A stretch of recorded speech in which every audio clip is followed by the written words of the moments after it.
Testing? Yeah, working. Afternoon, everyone. Thanks for joining us at the graveyard session, as I call it. We can tell you guys are clearly all crypto enthusiasts, which will make this even more interesting.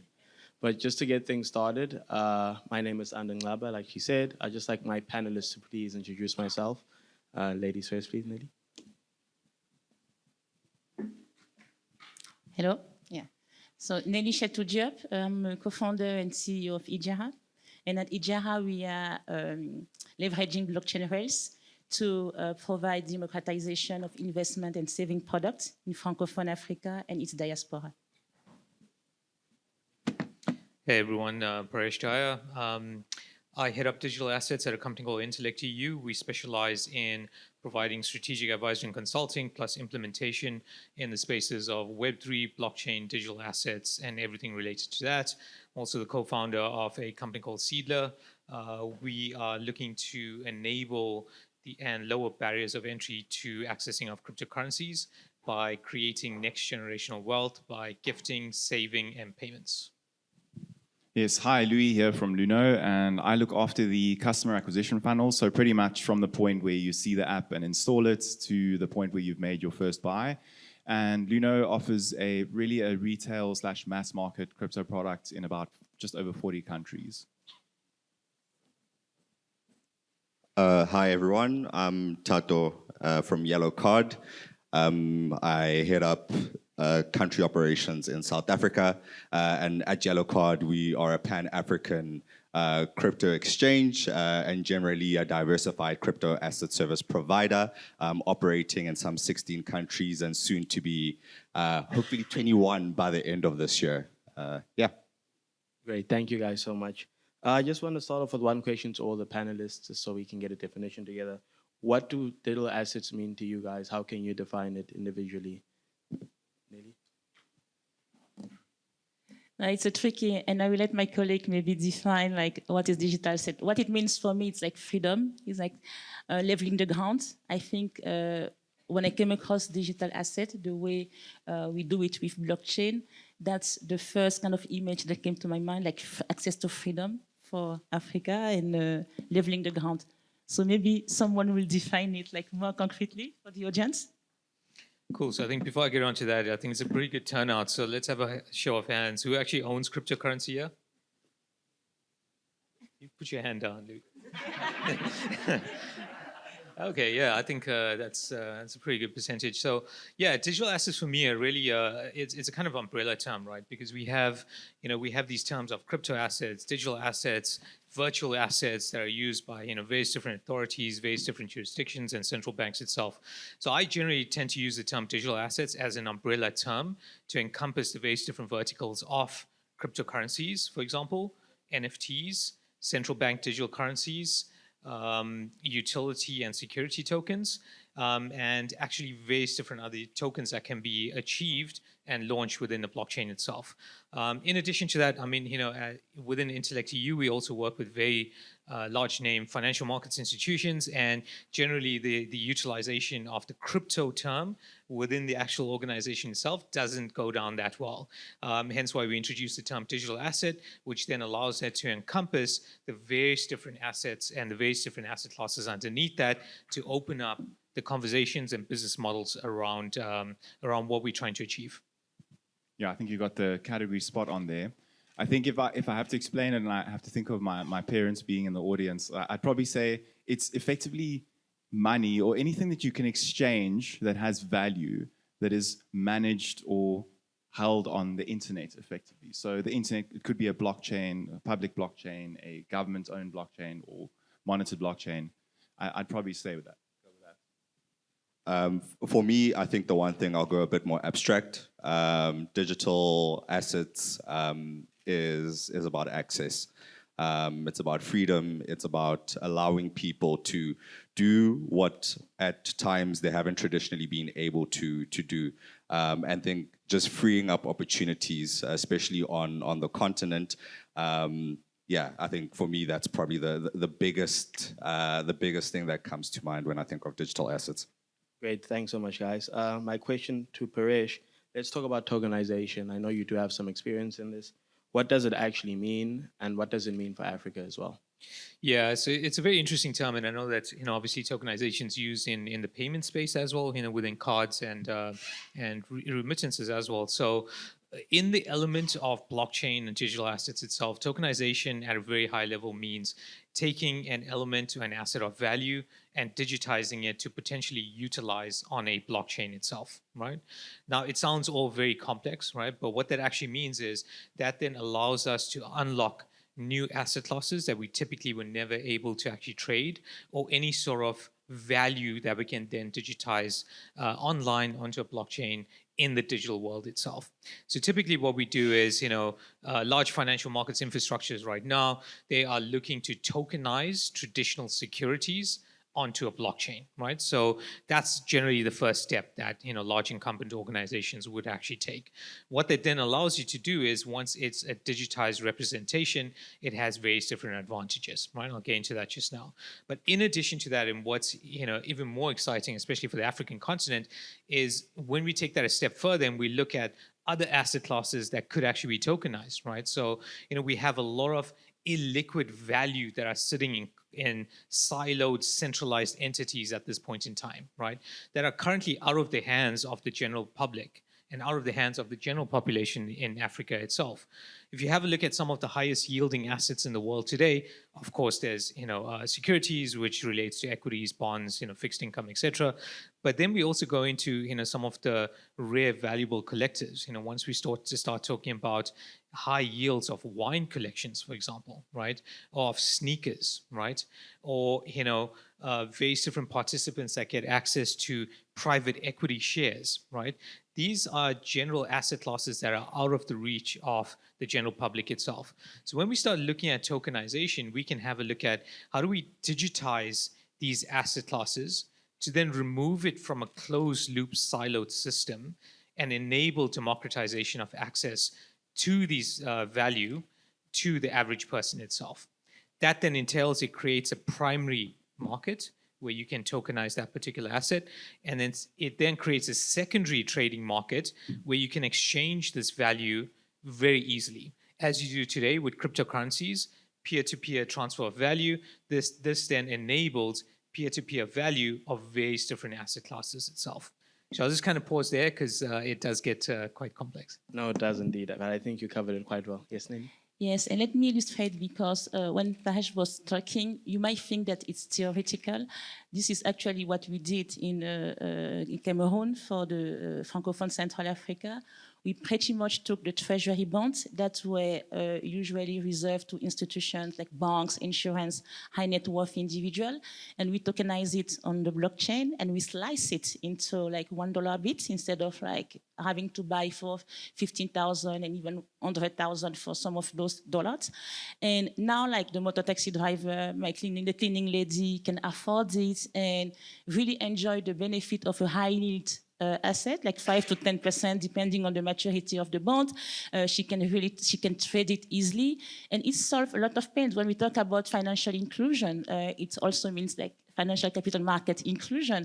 So this shows that this thing that we call blockchain digital assets that people may associate to all the scaring things that they dream of could already solve like the pressing challenges that we as Africans, we are facing. So it's not just theory, it's already happening in our continent.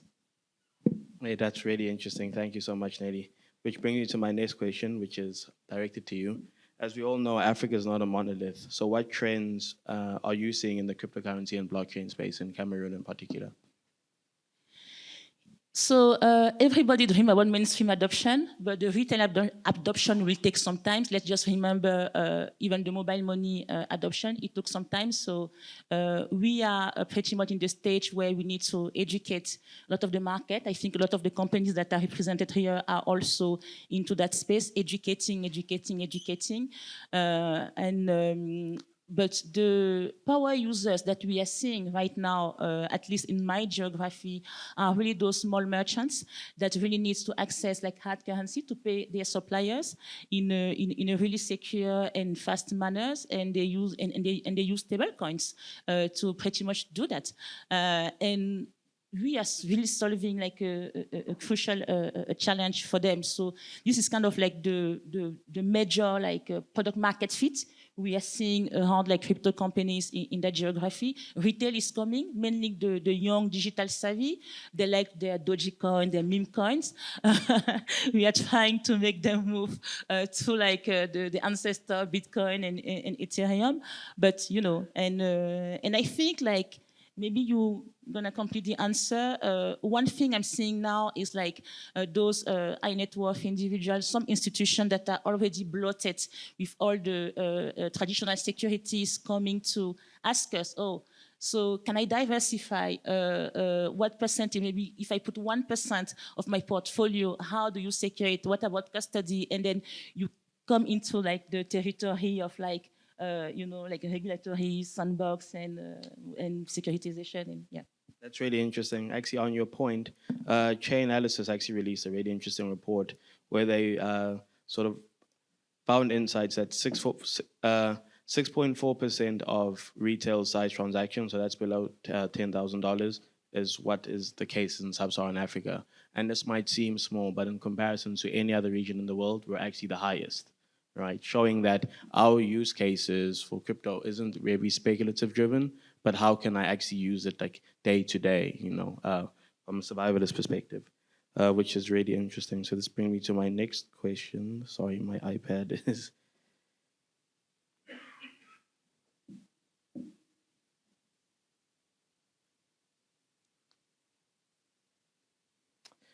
Great, Tato, this is to you. Yellow Card recently secured a license for trading in Botswana. Congrats on that, first person on the continent.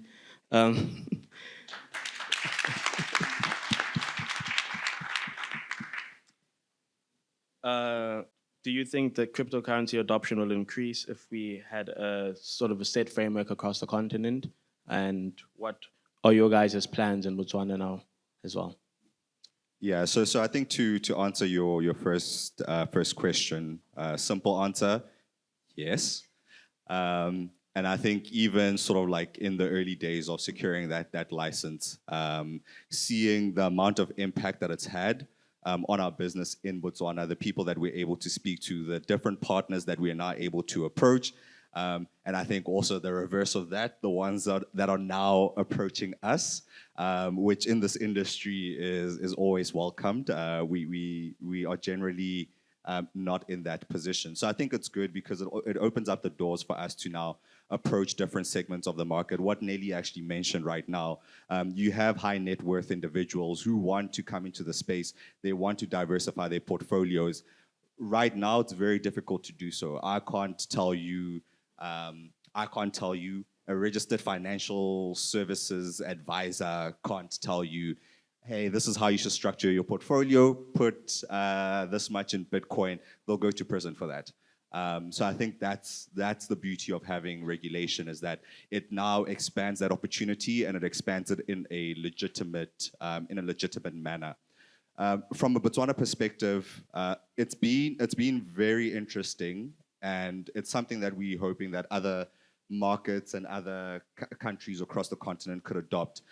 It's been very collaborative. So even from the beginning of the process, we've been able to speak with NB-FIRA, the regulatory authority, in terms of how the regulations should be shaped, what makes sense, what doesn't. And it's always a case. It's a case of push and pull. One side thinks things should be this way, the other side thinks things should be the other way. But we've been able to meet each other in the middle and to get to a point where not only did they release the Virtual Asset Act, but now they've been able to actually issue out the first license on the continent. And we're hoping that this is something that we can see in a lot more countries across the continent. Even here in South Africa, I can't wait to wave around that piece of paper. So yeah, being so far so good. Bring me to my next question to you, Louis. As we all know, the FSCA landmark decision that was announced a few weeks ago is really set to change the space here in South Africa. What does this mean for service providers, crypto startups, users, banks, and regulators from your seat as Louis, a crypto enthusiast, and your position at Luna as well? So firstly, it's fantastic news closer to home to have something like this. It's been a while coming. I think we we're really excited to see what permutates out of it. And I think what you also mentioned earlier around licensing is that it's a simple signal. So big business institutions to see something they're familiar with. So the FSCA, very familiar with the principles. One of the key pillars is consumer protection as well. So it improves comfort around that as well. So it means that we'll see more adoption. I think banks as well in South Africa have historically de-risked crypto. De-risk is quite a harsh word, but there are few banks that are willing to onboard crypto businesses, and it's been a challenge over these last few years, to be honest. So I think we're going to see more adoption from banks, which again brings it further into the mainstream and improves the ecosystem overall. So I think we will see more merchant adoption as well, and the merchants need to become less skeptical as well. I think the thing when you were talking about different types of digital assets, we're also going to need to look at the interaction between stable coins and traditional cryptocurrencies, because also, I think businesses and individuals are sometimes a little bit uncomfortable with the volatility of the traditional cryptocurrency. So I don't know what I'm going to be paying for a loaf of bread today and tomorrow. So that's where your stable coins can come in. Also talk about central bank digital currencies. But I think the other thing then is just education around the country and just around the globe. And you mentioned the African regulatory framework. I think we need consistency globally as well. So we need to know what standards we're building our business against around the world, and then all the regions can also have a familiar way of regulating and understanding crypto. And we've seen, particularly in countries like Malaysia, there was extremely rapid adoption once the Malaysian Securities Commission licensed a few trusted crypto players. It's immediately opened the floodgates both on the business and institutional side, or retail and institutional side. Great, thanks so much, Louis. As we all would have seen this week, Pick and Pay now lets you accept Bitcoin in, I think, 36 stores. Hoping for that to increase. How, and given this and the FSCA decision as well, how will this decision impact merchants and traders?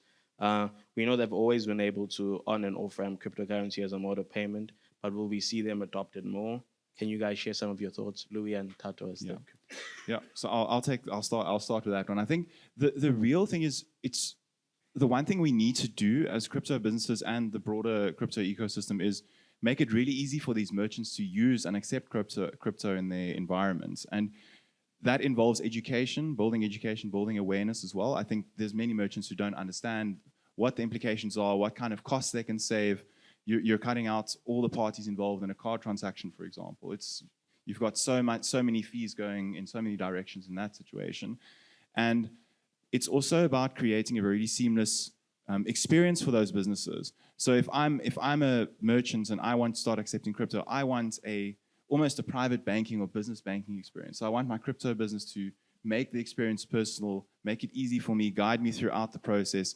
And then also I want analytics and I want information the way I need it. So my development team, my engineers are going to need the right APIs, the right things they can bring, the right information they need, and analytics into their processes. So it's definitely around a gradual transition, education, awareness, and making it as easy, if not much easier, than a traditional business banking experience. I like that, bridging trade fi. Tato? Yeah, so what I was going to say, I was like, that Pick and Pay news probably got me more excited than the FSCA news last week. And it's just crazy. It's like Pick and Pay rolling out or saying that they accept Bitcoin probably does a lot more than any one of us could do on this panel. And it was just very interesting to have such a big retailer actually coming into this to the space and deciding to accept this Bitcoin as a mode of payment. And to Louis' point as well, I think then we now need to start thinking differently. When you have big box retailers coming into the space, what does that actually mean for us as crypto asset service providers in terms of the solutions that we provide? There's definitely the retail aspect, as Nelly mentioned, but I think also from a merchant corporate perspective, it then opens us up to thinking differently. Pick and Pay tomorrow now has to do two things. They're going to collect a whole bunch of Bitcoin, or if they decide to do maybe USDT at a later stage, their balance sheet is going to keep on rising. So how do they liquidate those positions? Who do they go to? And for me, as a company such as Yellow Card, it becomes a very interesting conversation to say, okay, look, I've got an OTC desk, I've got an institutional side of the business. Pick and Pay come through, will assist you with liquidating your position. And this is something that's been happening in other markets as well. So operating in 16 different countries across the continent, you get to see how crypto plays out. And the merchant piece of the puzzle is super important. Like, we can't discount that, and that's something that we're looking forward to. Also building different B2B APIs, which would allow merchants to actually integrate and to provide on-ramps and off-ramps across different markets on crypto rails. And I think that's something that we can definitely be excited about. I think, sorry, your point that you made earlier, sorry about that. I think you're on the merchants, the OTC desks and the liquidation of positions. I think it's really important to understand that when businesses start accepting crypto at a large scale like Pick and Pay, this becomes part of their working capital. So now I've got to start looking at this and say, as Pick and Pay, how do we optimize how much Bitcoin we hold on our balance sheet? How do we optimize how much ETH, whatever it is that we're holding? So it's immediately going to create those conversations and those use cases as well. And that's where businesses like Luno Yellow Card, when you've got the expertise, you've got the liquidity, you can help them with solutions to optimize their working capital. Just quickly want to add on to that. I mean, it's interesting, that around the same time that the Pick and Pay news broke, banks have also dropped the news around, I think it's called PayShop. I know we had a couple of conversations in the panels this morning. So, BankServe is working with a couple of banks. They introduced PayShop, and this basically provides real-time clearing and settlement for low-value payments. So you can already see where some of the use cases, where the targeted zones are right now in terms of, where the pain points are around, right? So low value payments, doing it real time, and what are the various different options that we can use to be able to facilitate this, right? So you can see the kind of two extremes that Pick and Pay is using, Bitcoin on the Lightning Network, and then BankServe brings in this new innovation using traditional financial rails. So yeah, market is really heating up. Great. Actually brings me to my next point. Inter-region transactions and remittances is actually the most expensive in sub-Saharan Africa. This makes a case for central bank digital currencies, particularly on the continent. We've seen a few launch, Naira, for example. Ghana is also trialing. South Africa's had 2 pilots now. Paresh, this question is to you. What are your thoughts on this, and where do you see CBDCs in Africa going? Will we have one provider? Will government build it themselves? Will they outsource it to sort of layer 1 blockchains? Where do you see this going? Yeah, so do you have 6 hours to discuss this? I have a taxi. Okay, cool. So I think, just for general understanding here, so I don't know how many are familiar with central bank digital currencies here, but, you would typically say that money is already digital in any case, right? I log in onto my online banking or my mobile app, whatever it may be, but just, very quickly, 30 seconds academic background academic 101 on this is, the actual creation of money, right? So money is created in kind of 2 ways. One is by private sector, that's through commercial banks lending and borrowing, okay? And the second way is through central banking. Central banking can access wholesale reserves that commercial banks have with the central bank at this point in time. That's what they call wholesale payments, right? That runs through RTGS. And the second one is through cash that is actually issued by the central bank out into the market itself, right? So when we talk about central bank digital currencies, think of it as the digitized equivalent of cash, right? So this is an actual liability on the central bank itself rather than a commercial bank, okay? And that's really what the difference is here. So look, I mean, we've talked about, and if anyone was on the panels this morning or listening to the panels, there's, a numerous amount of, advantages that comes with CBDCs, right? Financial inclusion, from a central bank perspective, they absolutely love it, right? So, they can track monetary policy transmission into the actual economy itself rather than having like this dark pool of cash, and they can't actually track anything. There's no analytics around any of that. So central bank digital currencies are difficult to implement in a retail context, right? Technology is one thing, right? And the technology actually works, but how do you actually get it into the hands of the end user consumer? At this point in time, there's only been Sand Dollar in the Bahamas at this point in time, right? Decent amount of traction. Naira launched in Nigeria itself. Great model, great operating model that was launched by CBN, but the adoption rates are extremely low on the Naira, right? China's tried to solve this by apart from being a communistic society by mandating the use of it, but they've actually, kind of airdropped and they've given, kind of free money out to users to actually utilize their CBDCs itself. So it's a very hard model to actually get right. But one thing I do want to plant into your mind is there are also disadvantages to central bank digital currencies, right? So, when we look at digitized versions that can be used as a tokenized representation, we start talking about what we call programmable money, right? That means that rules can actually be embedded within a token or within a central bank digital currency itself, right? Now, it's all good and well. It sounds great, in theory, where you issue a CBDC and automatically your tax can be deducted, right? Amazing. You don't need to fill in, tax returns at the end of the year. That's absolutely great. But let's take this a step further. What happens if you don't meet your running requirements for the week, right? And then you can't go to McDonald's and you can't buy a Big Mac, for example, right? How does that then infer and start tramping on your human rights in terms of privacy, anonymity, and how you actually utilize money, right, to that actual context? So I'll just kind of pause there for now. I know that there's a lot that we can talk about, but I think one of the key points here is that there are both downsides and upsides to every single technology used here, right? And I think that the upsides and advantages of CBDCs have been highlighted quite a bit. I think that there are definitely concerns around what central banks can actually do with CBDCs in terms of programmable money. And I think back to your point, Anda, is CBDCs are based on sovereign jurisdictions, right? So while we can talk about how this would look pan-Africa, the actual theory behind it and practically speaking is it's going to be sovereign, right? So each individual central bank is going to look at what this means for that particular country, and then at a macro level, how do we then interoperate between all of the CBDCs that will then be issued globally? I'll just pause there. And I think it circles back to the first question you asked, what is digital asset? And I think two of us answer it's freedom, it's access, it's money without frontiers, it's like freedom money. So in that context, what does it mean to have sovereign CBDC? Because I like this space because I can see the frontiers being abolished. So yeah, let's just pause there. Great, very great insights. Thanks, guys. I just want to then go back to the theme of the panel, which is cryptocurrencies are being defined in Africa. As you all know, the average age in Africa is currently 19, with the fastest growing youth population in the world. We see all these regulations that people are accepting crypto, governments are starting to accept crypto more. Where do you see Africa in 2030 when we look at it from the context of cryptocurrencies? I'll start with Tato, you can take us. Fetch me from far.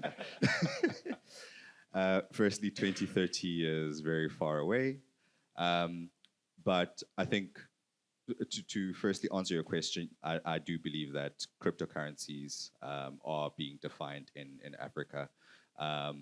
Similar to, I think I like to look at it in the same vein as, I guess, mobile technology and what we've seen on the continent. I think that is potentially what we're going to see from a digital currency perspective. And you're already seeing it. You're already seeing it now in different markets. How I think the interesting thing is that each place people are using it in different ways. What does that mean? It means that people are using this tool to solve problems which are near and dear to them. That is great because I think a problem might be pressing in one market, might not affect me today, but tomorrow that solution would be worthwhile where I'm sitting. So I think that's the type of thing that we're going to see is just more creative solutions coming out of the continent. What it looks like, I can't tell you. For us, is just to continue on this road, continue building, continue supporting the ecosystem, also collaborating with the different stakeholders in this industry, and seeing how we can also participate, how we can help each other out, and that is as best as I can hope for. Yeah.